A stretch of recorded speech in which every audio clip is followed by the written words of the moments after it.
ভালোবাসার মানুষের হাত ধরে ঘর থেকে বের হয়েছিলাম সুখের আশায়। সুখ কি এত সহজ? দিন শেষে নিজেকে বিক্রি করে তারপরে বাড়িতে ফিরতে হয়েছে। আমি জ্যোৎস্না। চলেন আমার গল্পটা আপনাদের সাথে শেয়ার করি। একটু ছোটবেলা থেকে শুরু করি। আমরা 4 ভাই বোন। আমার বাবা হচ্ছে আমাদের বাড়ি যশোরে। তো ওইখানে আমাদের তেমন কোনো জমি জমা নেই। আমাদের বাড়ির ভিটা আর হচ্ছে অল্প একটু জমি আছে। এছাড়া আমাদের তেমন কিছুই নেই। আমাদের টুকটাক হাঁস মুরগি গরু ছাগল এগুলো অল্প অল্প ছিল। মা এগুলো বাড়িতে দেখাশোনা করতো। আমার বাবা হচ্ছে মানুষের ক্ষেতে বদলে দিত। কৃষিকাজ করায় না, ভাড়ায় যে লোক নিয়ে ওইটাকে বদলা দেয় বলে, ওইরকম মানুষের ক্ষেতে বদলে দিত। ওইটার বাবদ কিছু টাকা পাইতো, সেটা দিয়ে কোনো রকমে আমাদের দিন এনে দিন খেয়ে এরকম দিন চলতো। আর আমার মা হচ্ছে যে যখন ওই ধান চাল ওঠে মানুষের বাড়িতে একজন মহিলা নেয় না এক্সট্রা কাজ করার জন্য, ওইরকম কাজ করে দিত, মানুষের ঘর লেপে দিত। এগুলো ছোটোবেলা থেকে এভাবেই দেখছি। তো কোনো রকমে খেয়ে পড়েই বড় হওয়া, অভাব অনটনে দিন যাপন করা। তো সেই জায়গা থেকে আমার ছোটোবেলা বা প্রাইমারি স্কুল যশোরে পড়াশোনা করা। তো আমার নানু বাড়িও যশোরে, কিন্তু আমার এক খালা উনি হচ্ছে ঢাকায় থাকেন। আমার খালু হচ্ছে চাকরি করতেন ঢাকায়, ওই সুবাদে খালাও ঢাকায় থাকতেন। তো ঢাকা থেকে খালা আসতো। ঢাকায় আমাদের কখনো আসা হয় নাই, শুধু শুনতাম যে ঢাকা থাকে, যেতে এত সময় লাগে, ওই রকম খুব সুন্দর শহর, সব কিছু ওখানে অনেক। আবার যখন টিভি দেখতাম তখন জানতাম যে এই মানুষগুলো ঢাকাতে থাকে, যাদেরকে টিভিতে দেখায়, তার মানে ঢাকার মানুষ অনেক সুন্দর। ছোটোবেলায় আমরা এরকম দেখতাম। তো এত অভাব অনটন, এত কিছুর মাঝেও একটা জিনিস যেটা আল্লাহ আমাকে ভরপুর করে দিয়েছেন, সেটা হলো আমি খুবই সুন্দরী ছিলাম দেখতে। ছোটোবেলায় তো সুন্দর ছিলামই। তো যখন ক্লাস 4-5-এ পড়ি তখন হুট করে আমার বাবা একটু একটু অসুস্থ হইতে শুরু করলেন। মানে জমিতে কাজ করতে, তো সেই হচ্ছে রোদের মধ্যে কাজ করতে হয়, ঠান্ডার মধ্যে কাজ করতে হয়, ওটা তো করতেই হবে কাজ, তো ওইটা করতে পারতেন না। সপ্তাহে 2 দিন করলে 4 দিনই অসুস্থ থাকতেন। তো আমাদের খেয়ে না খেয়ে অনেক কষ্ট হইতো। তার মধ্যে ডাক্তার দেখানোর জন্য টাকা ছিল না, মানে সব কিছু মিলেমিশে খুবই কষ্টে দিন যাপন হচ্ছিল। আমার পড়া বন্ধ করে দিত মা। খাতা কলম হচ্ছে আমার আমি পড়াশোনায় ভীষণ ভালো ছিলাম। তো সেই কারণে যে স্কুলের যে টিচাররা ছিল তারা আমাকে খাতা কলম কিনে দিত। কেউ আমাকে যদি খাওয়ার জন্য যে 2 টাকা 5 টাকা দিত, সেটা জমায় আমি খাতা কলম কিনতাম। আমার পড়াশোনার এত পড়াশোনা আমি পছন্দ করতাম। তো আমি, আমার পরে এক বোন, এরপরে আমার ভাই ছিল। আমার খালা হচ্ছে ঢাকায় মানুষের বাসায় কাজ করতেন। তো সেই জায়গা থেকে খালা মাকে বলে যে এখানে মহিলারাও অনেক হাজার হাজার টাকা কামাই করতে পারে, আর তুই হচ্ছে ওখানে না পড়ে থেকে দুলাভাইকে নিয়ে চলে আয়, এখানে একটা বাসা ভাড়া নিয়ে থাকবি, দুলাভাই কিছু একটা করলো, তুইও বাসায় কাজ করলে মাসে এরকম 10,000 টাকা কাজ করতে পারবি। তো আমাদের গ্রামের থেকে আমাদের 4-5 হাজার টাকা হলেই মনে হয় আমাদের সংসার চলে যায়। সেই জায়গায় 10,000 টাকা মা মহিলা মানুষ হয়ে কাজ করতে পারবে? তো মা, নানুও বলে। তো মা খুব সাহস করে বাবাকে বুঝায় যে চলো চলে যাই। তো আমাদের যেই গরু ছাগল যেগুলো ছিল বাড়িতে, হাঁস মুরগি, একদম সব কিছু বিক্রি করে শুধু ভিটার ঘরটা রেখে 2-3টা ব্যাগ ভরে কাপড় টাপড় নিয়ে আমরা হচ্ছে খালার বাড়িতে চলে আসি। যে খালা আছে, খালার কাছে আসলে খালা একটা না একটা ব্যবস্থা করে দিবে। তো খালার বাড়িতে যখন আসলাম, ঢাকায় প্রথম আসা, তখন আমি ওই বছর ক্লাস 5-এ পড়তাম। 5 পরীক্ষা দিনে, বার্ষিক পরীক্ষা 5-এ উঠছিলাম ওই সময়টাতে। আর আমার যেই ছোট বোন, ও ক্লাস 2-এ পড়ে তখন। তো আমাদের বয়স আন্তাজে পড়াশোনা একটু দেরিতেই করানো হয়েছে, ভর্তি করা হয়েছে সব কিছু দেরিতেই। ক্লাস 5-এ পড়তাম, বাট দেখতে বড়সড়ই ছিলাম, এরকম ছিল। প্রায় 13 বছর বয়সে আমি ক্লাস 5-এ পড়ি ওই সময়টাতে। এরপরে ঢাকা আসলাম। ঢাকা আসার পরে তো খালার বাড়িতে উঠলাম। খালাও একটা রুম নিয়ে থাকতেন। সেই জায়গায় আমরা 5 জন মানুষ আর খালারা 4 জন, তো 9 জন মানুষ তো আর একটা রুমে থাকা যাবে না। তো খালা 2-3 দিন খালার বাড়িতে থাকলাম। খালা একটু খুঁজে আমাদেরকে একটা বস্তির মতো একটা বাড়িতে বাসা নিয়ে দিলেন, যেখানে প্রায় 15-20টা ঘর, ছোট ছোট টিনের ঘর, একটার সাথে একটা লাগোয়া, জোরে কথা বললে এ ঘর থেকে ও ঘরে শোনা যায়। তো তারপরে নতুন পরিবেশ, নতুন জায়গায় আসছি আর ঢাকা আসছি, এটা শুনলেই কেমন যেন একটা শান্তি অনুভব হইতো। খুব ভালো লাগতো যে আমরা ঢাকা চলে আসছি, এরকম একটা ছোটোবেলা থেকে। তো যেহেতু খুব দেখতে, ওই যে বললাম, খুব সুন্দরী ছিলাম, একটু বড় সড়ো ছিলাম, সবাই খুব আদর করতো। যে বাসায় ভাড়া থাকতাম আর সবার কথা শুনতাম, তো সবাই ভীষণ আদর করতো আমাকে।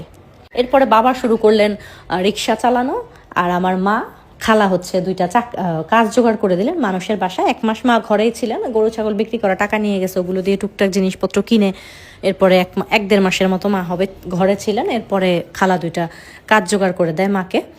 তো মা কাজ করে, আমি হচ্ছে বাসায় থাকি 3 ভাই বোনকে নিয়ে। আমাকে আর স্কুলে ভর্তি করা হইলো না, আর আমার ভাই বোনদেরও আর, ছোটটা তো একেবারে ছোট ছিল, ওইটাকে তো ভর্তি করে না। আমার ছোট যে বোনটা ও মনে হয় ক্লাস 2-এ পড়ে, আর সবার ছোটটা পড়াশোনা করে না, এরকম এখনও ভর্তি করা হয় নাই আমাদেরকে। তো 1 বছর আমরা এভাবে থাকলাম। তো 1 বছরে মোটামুটি ঢাকার বাতাস আমার বাবা বুঝে গেছেন।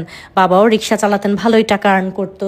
মা মানুষের বাসায় 3-4টা বাসায় কাজ করতো, ওখান থেকে ওনারা অনেক কিছু দিত। তো খুব সুন্দর দেখলাম যে গ্রামে আমাদের খাবারের কষ্টর যে ব্যাপারটা ছিল সেটা আর এখন নাই, আমরা খেয়ে পড়ে ভালো আছি। তো খুব সুন্দর দিন কাটতে থাকলো। কিন্তু আমার মাঝে যেটা ছিল, ওই যে পড়াশোনা করার যে একটা ক্রেভিং ছিল, সেটা রয়েই গেছে। তো আমি খুব সাহস করে ডিসেম্বরের শেষের দিকে সবাই নতুন ক্লাসে ভর্তি হবে, তো বলে মাকে যে মা আমাকে হচ্ছে ক্লাস 6-এ ভর্তি করাই দিবা। তো আমি ভাবছি যে হয়তো বা মা না করবে বা কোনো কিছু, তো দেখলাম মা রাজি হয়েছে যে ঠিক আছে চল তোকে ভর্তি করাই দিই। কারণ পড়াশোনা খুব ভালো ছিলাম, গ্রামেও সব টিচাররা মাকে বলতো তোমার মেয়ে পড়াশোনা অনেক ভালো, ওকে পড়াও, ভালো কিছু করবে, এটা সেটা। তো মা রাজি হয়ে গেল। এরপরে আমাকে ক্লাস 6-এ ভর্তি করানো হলো, আর আমার যে ছোটো বোন ছিল ওকে 3-তে ভর্তি করাইলো। আর একেবারে যে সবার ছোট আমার ভাইটা ছিল, ওকে তখন হচ্ছে ভর্তি করাইলো, যে শিশু শ্রেণীতে প্রাইমারি স্কুলে ওকে ভর্তি করাইলো। মা 3জনকে ভর্তি করাই দিল, কাপড় টাপড় বানায় দিল। তো এভাবে নতুন স্কুল, নতুন পরিবেশ, আর ঢাকা শহরের মেয়েরা, আর স্কুলে তো ভালো স্কুলে ভর্তি করাইছে। ওখানে ওই সময়টাতেই আমার স্কুলে 150 টাকা বেতন ছিল। তো খুব মোটামুটি 2004 সালের ঘটনা। আমি ক্লাস 6-এ ওই সময় ভর্তি হইলাম। তখন ওইভাবে হচ্ছে পড়াশোনা করতে থাকলাম। তো টিচার রাখবে এতটাও মানে আলিশানতা হয়ে যায় না যে টিচার রেখে পড়াবে। তো আমি প্রচুর পরিশ্রম করতাম যে সবাই অনেক আদর করবে ভালো রেজাল্ট করলে, এটা ছিল আমার মাথার মধ্যে ঘুরতো যে আমি তো খুব ভালো রেজাল্ট করি, তাহলে তো সবাই আমাকে খুব আদর করবে। তো এই কারণে প্রচুর কষ্ট করে পড়তে থাকলাম। তো 6-7 ওই স্কুলে পড়লাম। 7-এর শেষের দিকে হঠাৎ করে আমার বাবার অ্যাক্সিডেন্ট হয়ে গেল। বাবার অ্যাক্সিডেন্ট হয়ে বাবা বেশ কিছুদিন বিছানায় পড়া, হাত পায়ে হসপিটালে ভর্তি থাকলেন 1 মাসের মতো। খুব খারাপভাবে মাথায় অনেক আঘাত পাইছে, এরকম বাসায় ছিল। তো যতটুকু সম্ভব মায়ের পক্ষে বা কাজ করে জমানো যতটুকু টাকা পয়সা যেখানে যাচ্ছিল সব দিয়ে বাবার চিকিৎসা করে একেবারে 3-4 মাস পরে আমার বাবা মারাই গেলেন। এরকম যে ওনার পাটা কেটে ফেলতে হয়েছে, ওখানে ইনফেকশন হয়ে গেছে, ওখান থেকে বাবা মারা গেলেন। তো ওই সময়টাতে আমি ক্লাস 8-এ উঠলাম মাত্র। জানুয়ারি মাসে আমার বাবা মারা গেলেন। 7-এ পরীক্ষা দিলাম। সেই বেতনটাও 3 মাসের বেতন আটকা ছিল। তো খুব কান্নাকাটি করে মার কাছ থেকে তারপরে বেতনের টাকাটা নিলাম, নিয়ে পরীক্ষা দিলাম।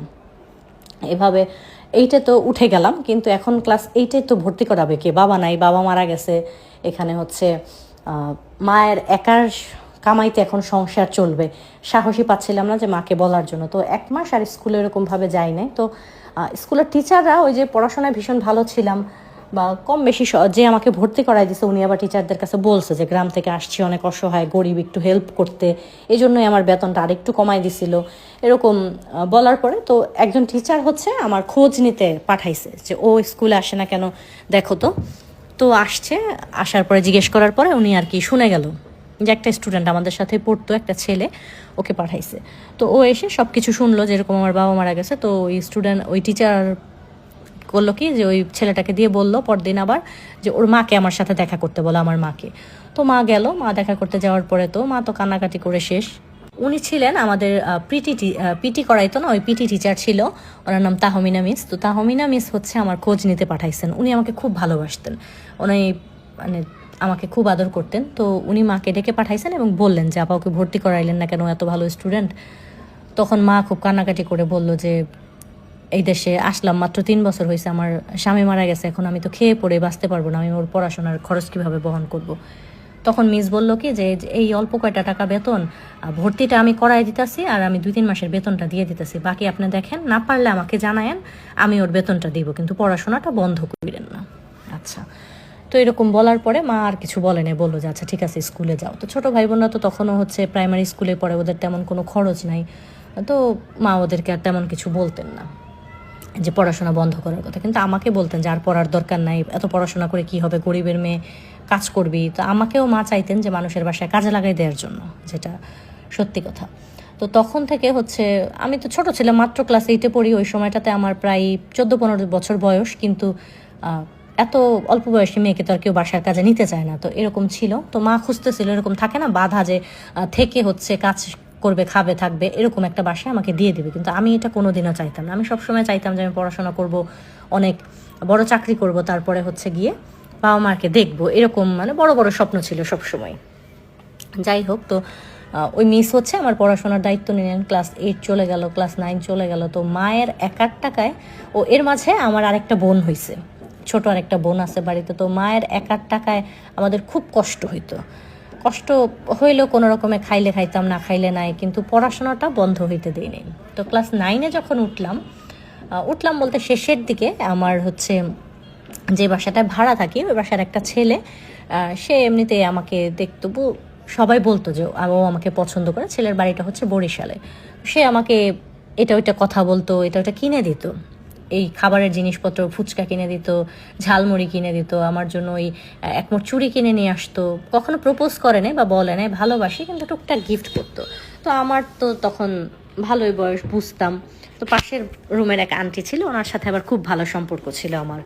ওই আন্টি বলতো যে ও তোকে পছন্দ করে। ছেলেটার নাম ছিল সাগর। ওদের গ্রামের বাড়ি হচ্ছে বরিশাল। ওইখানে একটা বাসায় হচ্ছে খেতে আসে, মানে এ বাসায় খায়, অন্য কোথাও হয়তো থাকে, কাজ করে এখানে থেকে। তো ওখানে ও হচ্ছে ওখান থেকেই ওর সাথে আর কি পরিচয়। তো এভাবে চলতে থাকলো, কোনো রকম কষ্টের, মানে বাড়ির ঘরে তো অশান্তির শেষ নেই, খাবার নাই ঠিক মতো, কাপড়ের কোনো ছিঁড়ি নেই। মা ওই মানুষের বাসা থেকে যেই কাপড় এনে দেয়, এগুলো ছাড়া, ঈদ ছাড়া কোনো দিন কিনে কাপড় পরছে কিনা, মানে বাসায় পরার জন্য নতুন কাপড় বানাইছে কিনা মনে নেই। সারা বছর গ্রামে বসে যখন দেখতাম যে খালা ঢাকা থেকে পাঠাইতো, খালা মানুষের কাছ থেকে যাদের বাসায় কাজ করতো তাদের কাছ থেকে বলে বলে যে আমার ভাগ্নি আছে, আমার ভাগ্না আছে, আপনাদের বাচ্চাদের কাপড়গুলো দিয়ে দিয়ে নষ্ট করেন না, ওই কাপড়গুলো হচ্ছে পাঠাইতো খালা।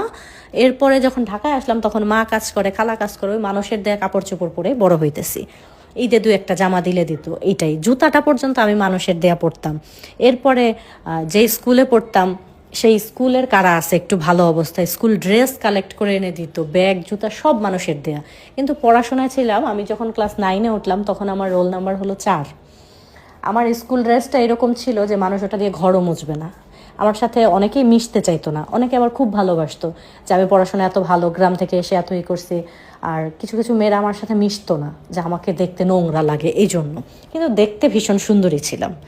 কাপড় টাপড় যেরকমই হোক, একদম টানা টানা চোখ ছিল, জোর ভুরু ছিল, কোমরের নিচে কোকড়ানো এতগুলো চুল ছিল, 5 ফিট 3 ইঞ্চি হাইট, একদম দুধে আলতা গায়ের রং, মানে সব কিছুতে পারফেক্ট ছিলাম। জাস্ট কাপড় টাপড় ছিল না, ভালো খাওয়া ছিল না, এতটুকুই জীবনে কষ্ট ছিল। যাই হোক, তো সেখান থেকে ওই ছেলেটার সাথে হচ্ছে কথাবার্তা একটু একটু বলা, কথা তেমন হইতো না। সে আমাকে এটা ওটা দিত, আমি নিতাম। এখন কেন নিতাম সেটাও বলতে পারবো না। ছেলেটা দেখতে শুনতেও ততটা ভালো ছিল না, কিন্তু সে না ওই যে আমাকে প্রায়োরিটি দিত বা আমাকে ইম্পর্টেন্ট দিত, এই জিনিসটা আমার কাছে খুব ভালো লাগতো। আমাকে ডেকে ডেকে এটা ওইটা দেয়, এটা ওইটা কিনে দেওয়া, এর আগে তো কেউ কোনোদিন এরকম কিছু দেয় নাই। এরকম করতে করতে যখন আমার এসএসসির ট্রেনে ওঠার পর টেস্ট পরীক্ষা দিলাম, তখন একদিন হুট করে ও আমাকে বলতেছে যে চলো আমরা দুজন পালায়া বিয়ে করে ফেলি। তো আমি শুনে বললাম কি যে কয়দিন পরে আমার মেট্রিক পরীক্ষা, এখন আপনি হচ্ছে আপনার সাথে পালায় গেলে আমি পরীক্ষা দিব কি করে? উনি আমাকে পালায় ওনার দেশে গ্রামের বাড়িতে নিয়ে যাবে, তো আমি তো আর পরীক্ষা দিতে পারবো না। তো উনি বলতো পড়াশোনা করে, আর পড়াশোনা করে কি করবা, তোমাকে গিয়ে দিয়ে কি আমি চাকরি করাবো? তুমি আমার সাথে হচ্ছে থাকবা, আমি তোমাকে বিয়ে করবো, চলো। তা আমি বললাম কি আপনি হচ্ছে আমার মাকে জানান, এটা টেস্ট পরীক্ষা চলতেছে ওই সময়কার কথা, তো মাকে বিয়ের প্রস্তাব দেন, আমি পরীক্ষাটা দিই, পরীক্ষার পরে মাই আমাকে এমনি বিয়ে দিয়ে দিবে। তো মা সবসময় বলতো যে আমি, মানে একজন কমলে সংসারের একটা ঝামেলা কমে, এরকম কিছু বলতো, যে আমি তো কোনো কাজে আসতেছি না। আমার ট্রেনে ওঠার পর একটা টিউশনই করতাম, সেখানে আমাকে 200 টাকা বেতন দিত। এক আন্টির ছোট বাবু ছিল, ও 1-এ পরে, ওকে পড়াইতাম। তো এই 200 টাকা আমারই লাগতো, মাকে আর কি দিব, খাতা কলম কিনতাম, এটা ওইটা। তো মার আমাকে দিয়ে তো কোনো লাভ হইতেছে না, তার একা অনেক পেরেশানি হয়ে যাচ্ছে। যাই হোক, তো ওকে এটা বলার পরে ও হচ্ছে ওই যেই আন্টির বাসায় খাইতো, ওই আন্টিকে দিয়ে প্রস্তাব দেওয়া হইলো আমার মায়ের কাছে বিয়ের জন্য। তো আমার মা হচ্ছে, শত হোক মা, তো সে বলতেছে যে আমার বড় মেয়ে আর ওর বাবা নাই, আমি এত দূরে আমার মেয়েকে বাবা বিয়ে দিব না, যে আমি তো চিনিই না। আমার মা তো ঢাকা শহরে ঠিক মতো চিনে না, আমরা যে এলাকাটায় থাকি ওই এলাকাও ঠিক মতো আমার মা চিনতে পারবে না। আমার মার মনে হয় 6 মাস সময় লেগে গেছে, খালা ধরে ধরে যে বাসায় কাজে গেছে ওই সিঁড়ি দিয়ে উঠা, লিফটওয়ালা বাসায় কাজে দিছে, আমার মা লিফটে চড়তে পারে না, এরকম হচ্ছে অবস্থা। তো সেই জায়গা থেকে আমার মা একা ঢাকা থেকে যশোর আর কখনো যায় নাই। বাবাকে নিয়ে যাওয়ার জন্য, লাশ নিয়ে যেতে যে গাড়ি ভাড়ার টাকা লাগবে, সেজন্য আমার বাবাকে ঢাকায় মাটি দেওয়া হয়। এরকম একটা পরিস্থিতি আমাদের। তো আমার মা না করে দিল যে না, আমার মেয়েকে আমি বিয়ে দিব না, বিয়ে দিল এখানে ঢাকায় দিব, আর না হলে আমাদের গ্রামে নিয়ে গিয়ে বিয়ে দিব, এরকম মা বলে দিল, না করে দিল ছেলেকে। তো আমারও তো তা মনে তার জন্য কিছুটা ফিলিংস এতদিনে চলে আসছে। আমিও তাকে মোটামুটি ভালোবেসে ফেলছি, 1-1.5 বছর যাবৎ চলতেছে। তখন সে খুব কান্নাকাটি করতেছে, আমার হাতে পায়ে ধরতেছে এবং বলতেছে কি বলো, তোমার মা তো না করে দিল, এখন আমি তোমাকে ছাড়া বাঁচবো না, মরে যাবো, হ্যান ত্যান। তো আমি বললাম কি আচ্ছা ঠিক আছে, আপনি একটু সবুর করেন, আমি আগে এসএসসি পরীক্ষাটা দিই, পরীক্ষা দিয়ে তারপর আমি আপনার সাথে পালায় যাব, মা যেহেতু বিয়ে দিবে না, আমিও তো আপনাকে ভালোবাসি। যাই হোক, এরকম বলে টোলে ওনাকে একটু ঠান্ডা রাখলাম। এরপরে খুব করে পড়াশোনা করে, এর মাঝে ওই যে আমার যেই পিটি টিচার ছিল তাহমিনা মিস, উনি আমাকে মানুষের কাছ থেকে নোট কালেক্ট করে দিতেন। কিছু আটকে গেলে ওনার বাসায় যাইতাম, গিয়ে মিসকে জিজ্ঞেস করতাম মিস একটু দেখাই দেন। এভাবে আমার এসএসসি পরীক্ষা দেয়া। 2008-এর ফেব্রুয়ারিতে আমি হচ্ছে এসএসসি পরীক্ষা দিলাম। তো পরীক্ষা শেষ হয়েছে যেদিন, 2 দিন পরে একটা পরনে একটা জামা ছিল, আর একটা জামা ঘর থেকে পুরান একটা জামা নিয়ে তারপরে ওর সাথে পালায়ে গেলাম, সাগরের সাথে পালায় একদম রাত্রেবেলা। মা তো কাজেই ছিল, ওরকমভাবে দেখে নাই। সকালে ওই একটা জামা নিয়ে বাইরে গেছে, ওর সাথে হেঁটে চলে গেছে। কেউ এরকমভাবে দেখবে আটকাবে এরকম কেউই ছিল না। 3 ভাই বোনকে ঘরে একা রেখে ওর সাথে চলে গেলাম। ও আমাকে একদম ওদের গ্রামের বাড়িতে নিয়ে গেল। ওদের বাড়ি হচ্ছে বরিশাল, একদম ভোলার ওই দিকে, সম্ভবত অনেক দূরে। তো ওখানে গেলাম। যাওয়ার পরে বাড়িতে যখন সবাই দেখলো যে ছেলে বিয়ে করি নাই, এমনিতেই নিয়ে গেছে, তো আমাকে দেখার পরে সবাই অনেক পছন্দ করলো যে বউ হিসেবে ঠিক আছে, মেয়ে তো খুব সুন্দরী, নিয়ে আসছে, ঠিক হয়েছে, বিয়ে করাই দিই। তো প্রথমে তো ওর মা এটা নিয়ে খুবই আপত্তি করলেন, কোন ফ্যামিলির মেয়ে, একা নিয়ে আসছো কেন, এটা সেটা, সে বিয়ে করালে অনেক যৌতুক টৌতুক পাইতো, দিয়ে আসো, বিয়ে করাবে না। তো ওর চাচি, ওরা হচ্ছে সাগরদের বাড়িটা ছিল এরকম এক উঠানের মধ্যে 3টা ঘর, 3 ফ্যামিলি, ওর 2 চাচা আর ওদের 3টা ঘর, পুরো ফ্যামিলি, ওর বড় চাচা আর ওদের, এটা হচ্ছে একসাথে সংসার। আর ছোট চাচার সংসারটা ভিন্ন, ওরা একসাথে খাওয়া দাওয়া সব কিছু একসাথে রান্না বাড়া। আর ছোট চাচা আলাদা খায়, ওর দাদি হচ্ছে ওর বড় চাচার সাথে আর ওর বাবার সাথে থাকে। অনেক বড় ফ্যামিলি, গিয়ে যেটা দেখলাম ভাল লাগলো। আমাদের তো এরকমভাবে কেউ নাই, আমার বাপ চাচারা, আমার বাবা একা, আর তার 3 বোন, কোনো ভাই নাই, চাচা নাই। বাড়ির উপরে দেখলাম চাচা চাচি আছে। আর ওই হচ্ছে পুরো ফ্যামিলির মধ্যে যে প্রথম বিয়ে করলো ছেলেদের মাঝে। ওর চাচা তো ভাইরা হচ্ছে বড় বড়, কিন্তু ওরা হচ্ছে বিয়ে করে না এখনো, ও বিয়ে করে নিয়েছে। ওর বয়সও তেমন ছিল না। যখন আমি হচ্ছে আমার এসএসসি পরীক্ষা দিলাম, তখন আমার 17 বছর বয়স, আর ওর হচ্ছে এরকমই হবে, 19-20 বছর বয়স হবে এরকম। তো ওর সাথে গেলাম পরে, তো একদিন থাকলাম ওর চাচাতো বোনের সাথে রাত্রে। তারপর দিন হচ্ছে আমাদের বিয়ে পড়াই দিল ওর চাচা, কাজী এনে বাড়িতে আমাদের বিয়ে টিয়ে পড়াইলো। মাত্র 50,000 টাকা ইসে দিয়ে, কাবিন দিয়ে বিয়ে পড়ানো হইলো। তো বিয়ে হইলো, তারপরে নতুন সংসার করা শুরু করলাম। ওদের ঘর নাই, আমার যে হাজব্যান্ডের ছোট্ট একটা ঘর,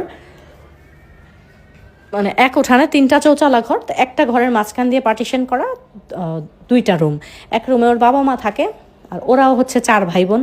তোর বড় বোনের বিয়ে হয়ে গেছে, বাকি আরও 2 ভাই বোন, ওরা মানে মিলেমিশে 2 রুমে থাকে।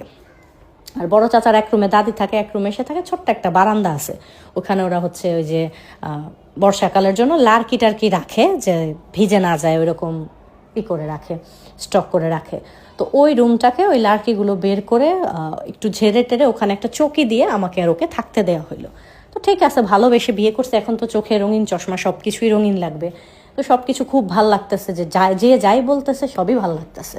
প্রথম সবাই খুব ভালো ব্যবহারই করলো, তত খারাপ কেউ ব্যবহার করে নাই। কিন্তু আস্তে আস্তে হচ্ছে কেমন যেন আমার শাশুড়ির চোখে প্রথম দিন থেকে আমি যে চোখের বিষ ছিলাম, ওনার ছোট ছেলেটাকে আমি পটায় নিয়ে এসেছি রূপগুণ দিয়ে, এরকম উনি বলতো যে সুন্দর চেহারা দিয়ে জাদু করে ওনার ছেলেকে আমি ওনার ছেলের সাথে চলে আসছি। কিন্তু ওনার ছেলের তো কোনো যোগ্যতাই নেই, আমি তো তবে এসএসসি পরীক্ষা দিয়ে ওনার ছেলের সাথে আসছি। তার ছেলে স্কুলের বারান্দায় গেছে নাকি সন্দেহ। তো যাই হোক, তো আমি তো ঠিক আছে ভালোবাসার মানুষের সাথে থাকতেছে। আস্তে আস্তে 2-4-5 দিন যাওয়ার পরে যেটা আমার সাথে করা শুরু করলো, পুরো সংসারের কাজ। এত বড় ফ্যামিলি, মানে এখন তারা সবাই একদম হাত পা ধুয়ে। তো আমি যেহেতু আমার সংসারটা আগে থেকে, মায়ের সংসারটা সামলে অভ্যেস আছে, মা কাছে চলে যেত, সামলাইতাম সব কিছু। মা ওই ছোটোবেলা থেকেই মা হচ্ছে মানুষের বাসায় কাজ করতো, আমি রান্না বাড়া, ঘরে গোছানো সব কিছুই তো করতে পারতাম। তো সেই জায়গা থেকে আমি প্রচুর কাজ করতে পারি। তো ওখানে গিয়ে একদম মানে কাছা দিয়ে পুরো সংসার একদম নিজের হাতে নিয়ে নিলাম। পুরো সংসারের এতগুলো মানুষের কাপড় ধোয়া, থালবাটি ধোয়া, উঠান ঝাড়ু দেওয়া, এত বড় উঠান ঝাড়ু দেওয়া, এই লাড়কি গোছানো, লাড়কি চুলা রান্না করা, সব আমি করতেছি। টুকটাক যা আমার শাশুড়ি, আমার চাচি শাশুড়ি, তারা দুজন একটু একটু হেল্প করতেছে। তো আমার চাচি শাশুড়ি এটাতে ভীষণ খুশি যে এত ভালো একটা বউ পাইছি, বউ কিছু বলে না, সব কাজ করতেছে, ঢাকার মেয়ে, তারপরও এত সুন্দর বউ, এরপরে এত কাজ করে, সবার কাছে প্রশংসা করে। কিন্তু আমার শাশুড়ি মানে কথায় কথায় আমাকে গালাগালি করা, নোংরা কথাবার্তা বলা, মানে খাবারের সময় কখনো আমাকে ডেকে খাবার দেওয়া হয় না ওই বাড়িতে, এরকম যে আমি রান্না টান্না করছি, আমার তো সব কাজ গুছাইতে হয়, যেহেতু আমার রান্না করে হয়তো ঘরে দিয়ে আসছে খাবার, আমি বাইরে উঠান ঝাড়ু দিচ্ছি, গোসল করতে গেছি, একটা কাপড় ধুইতেছি, ওনারা খেয়ে দিয়ে সব শেষ। আমি সব কাজ করে এসে কোনোদিন আমার বিকেল 5টা 5:30 মানে আসর আজানের আগ পর্যন্ত আমি কোনোদিন গলা দিয়ে খাবার নামাইতে পারিনি, সেই সকালে নাস্তা খাওয়ার পরে, এরকম ছিল আমার অবস্থা। তো সেটা নিয়ে তারা কোনোদিন বলে নাই যে বউটা খায় নাই বা বউর জন্য ভালো একটা কিছু রাখি। খাবার সব সময় সবার খাওয়ার পরে যতটুকু বাঁচত ততটুকুই খাইতাম, বেশি থাকলে বেশি খাইতাম, কম থাকলে কম খাইতাম, না থাকলে না খাইতাম, এটাই ছিল আমার জীবন। এরপরেও যে খেয়ে পড়ে আছি, ভালোবাসার মানুষের সাথে আছি, বিয়ে হয়ে গেলে জীবনটা তো এরকমই হবে। অনেক স্বপ্ন দেখতাম ছোটোবেলায় যে পড়াশোনা করবো, বাট ভালোবাসায় পড়ে তো মাথা আউলায় গেছে। তো এভাবে আমার প্রায় 3.5 মাস চললো। তো এর মাঝে আমি এটা জানতাম না যে আমার হাজব্যান্ডের জুয়া খেলার নেশা আছে, এই জিনিসগুলো আমি জানতাম না, কারণ সে ঢাকায় থাকছে, চাকরি করছে, কি করছে না করছে এগুলো তো আর আমি দেখি নাই। আস্তে আস্তে দেখলাম সে রাত্রের বেলা হচ্ছে আসে না বাসায়। তো গ্রামের বাড়ি, ওখানে তো সবাই হচ্ছে তাড়াতাড়ি ঘুমায়া যায়, তখন তো আর ফোন টোন এতটা ছিল না। আমার মায়ের ঘরে একটা ফোন ছিল, কিন্তু আমি আর ভয়ে মাকে আর ফোন করে জানাই নাই। একজন ওই যে আন্টির বাসায় আমরা হচ্ছে ও খাইতো, সাগর, ওই আন্টি জানে যে আমি যে ওর সাথে চলে আসছি। আন্টি হয়তো পরে মাকে বলছে যে ওরা দুজন পালায় গেছে বা কোনো কিছু, কিন্তু মার সাথে আমার আর কথা হয় না। 3.5 মাস পরে আমি জানতে পারলাম যে ও আসে না, প্রতিদিন রাত্রে এরকম দেরি করে আসে। আমি বসে থাকি অপেক্ষা করতে করতে, বা সারাদিন কাজ করে ক্লান্ত ঘুমায় গেছি, সেটা নিয়ে আবার আমার সাথে রাগারাগি করে, তুমি কেন ঘুমায় যাবা আমি আসার আগেই। তো একটা সময় এরকম করতে করতে আমার শ্বশুর হচ্ছে জমিতে কাজ করতো, ওকে যখন ডাকতো, ও আর ঢাকা আসেনি, ও আমার সাথে এখন গ্রামেই থাকতেছে। তো ওকে ডাকতো কাজ করতে যাওয়ার জন্য, যাইতো না। ওকে ধরে এনে দেখতাম আমার শ্বশুর মারতেছে, ও হচ্ছে কোথাও বসে জুয়া খেলতেছে, গাঁজা খাইতো, এরকম এরকম বলতো আর মারতো। তো আমি জিজ্ঞেস করলেও চুপ করে থাকতো, কিছু বলতো না। তো এরকমভাবে 4-5 মাস ও বাড়িতে থাকার পরে আমি আস্তে আস্তে জানতে পারলাম যে ওর খুব বাজে নেশা। ও বাড়ি থেকে যে ধান চাল চুরি করে নিয়ে নিয়ে ওইগুলো বিক্রি করে জুয়া খেলে, তারপর ওর মার খোয়ার থেকে মুরগি নিয়ে বিক্রি করে ফেলে। এ তো ছ্যাঁচড়া চোর, এটা তো আমি জানতাম না। তো তারপরে তো এগুলো জানার পরে তো আমার মাথায় বাড়ি, আল্লাহ কোন লোককে বিয়ে করে ফেললাম। তো সব কিছু তারপরেও চলতেছিল যে ঠিক আছে, সংসার তো ঠিক আছে, কিন্তু আমার সতর্ক এই দিক থেকে ছিলাম। আমার চাচি শাশুড়ি আমাকে খুব বুঝাইয়া দিছে যে তোমরা দুইজন যেহেতু ছোট, তোমার যাতে বাচ্চা কাচ্চা না হয়। তারা আমার যদি বাচ্চা কাচ্চা হয়ে যায় তাহলে আমার এই সংসার, আমি এত কাজ কিভাবে করব। তার হয়তো এইরকম একটা টেনশন ছিল, বা আমার শাশুড়ি শিখাই দিছে, বলতে পারি না। তো সেই জায়গা থেকে আমি হচ্ছে সবসময় আমার যাতে বাচ্চা না হয় সেই দিকে খেয়াল রাখতাম। তো আমার আর এই কারণে আমার আর বাচ্চা কাচ্চা হয় নাই। যাই হোক, তো 6 মাস পরে আমার বিয়ের 6-7 মাস বয়স চলে, ওই সময়টাতে একদিন পুরো বাড়ির সবাই হচ্ছে তাদের যে কোনো একটা দাওয়াত ছিল। তো তাদের যতই দাওয়াত থাক, বা তাদের যদি কেউ থাকে না মেয়ের শ্বশুর বাড়িতে যাচ্ছে বা যে কোনো জায়গায়, আমাকে কোথাও নেওয়া হয় না, কারণ আমি হেঁটে এসে বিয়ে বসছি। তারা আমাকে সমাজের সামনে পরিচয় দিতে চায় না, অমুকে তার ছেলের বউ হিসেবে জানাবে না তারা কেউ কাউকে। তো কোনো অনুষ্ঠানে কোনো দিন 6 মাসের তাদের যত বিয়ের দাওয়াত যত কিছু হয়েছে, আমাকে কোথাও নেওয়া হয় না, আমি সবসময় বাড়িতে থাকি। তো ওই দিন যে কোনো একটা কারণে পুরো বাড়িটাই মোটামুটি খালি ছিল। আমার ছোট চাচি শাশুড়ি, ওনার বাবার বাড়ি ছিল, আমার শাশুড়ি আর আমার চাচি শাশুড়ি তারা দুজন গেছে আমার ননাসের বাড়ি, আমার হাজব্যান্ডের যে বড় বোন, ওর বাড়িতে গেছে। আর সবাই বাড়িতে কেউ ছিল না, পুরো বাড়িটাই মোটামুটি আমি একা ছিলাম। দুপুরবেলার সময় তো ওই সময়টাতে কাজ করতেছিল জমিতে সবাই, আমার যে আমার চাচা শ্বশুর, আমার শ্বশুর, সবাই জমিতে কাজ করতেছিল। তো ওইরকমভাবে বাড়িতে কেউই ছিল না, আমি একাই ছিলাম। আমি উঠান ঝাড়ু দিতেছি, এই সময় আমার যে বড় চাচি শাশুড়ির যেই বড় ছেলে, উনি হচ্ছে বড় ভাই। তো উনি ফ্যামিলির সবচেয়ে বড় ছেলে, কিন্তু উনি এখনও বিয়ে করেনি। উনি সবার বড়, ওনার বয়সই হবে বড় জোর 23-24 বছর এরকম। তো উনি আসলো কোথা থেকে, এসে ঘরে গেছে। ঘরে যাওয়ার পরে উনি আমাকে ডাকতেছে যে জ্যোৎস্না এদিকে আসো। আমি ভাবলাম যে সে তো আমার ভাসুর হয় সম্পর্কে না। তো সে আমাকে ডাকতেছে, আমি গেলাম। যাওয়ার পরে সে আমাকে বলল যে তাকে পানি দেওয়ার জন্য।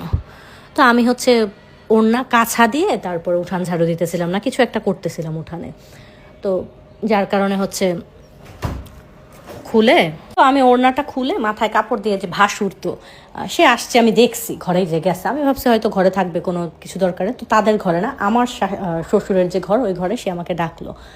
ডাকার পরে আমি গেলাম, ওড়নাটা মাথায় দিয়ে গেলাম। যাওয়ার পরে সে বলতেছে এক গ্লাস পানি দাও, পানি ঢেলে দিলাম। দেওয়ার পরে যখন তাকে আমি পানির গ্লাসটা দিতে গেছি তখন উনি আমার হাতটা খপ করে ধরছে। তো আমি বললাম যে কি করতেছেন ভাই আপনি? তো সে আমাকে বলতেছে বসো, তোমার সাথে আমার কথা আছে। তো আমি বলি বলেন, বসতে হবে না। সে আমার হাত ধরেই রাখছে।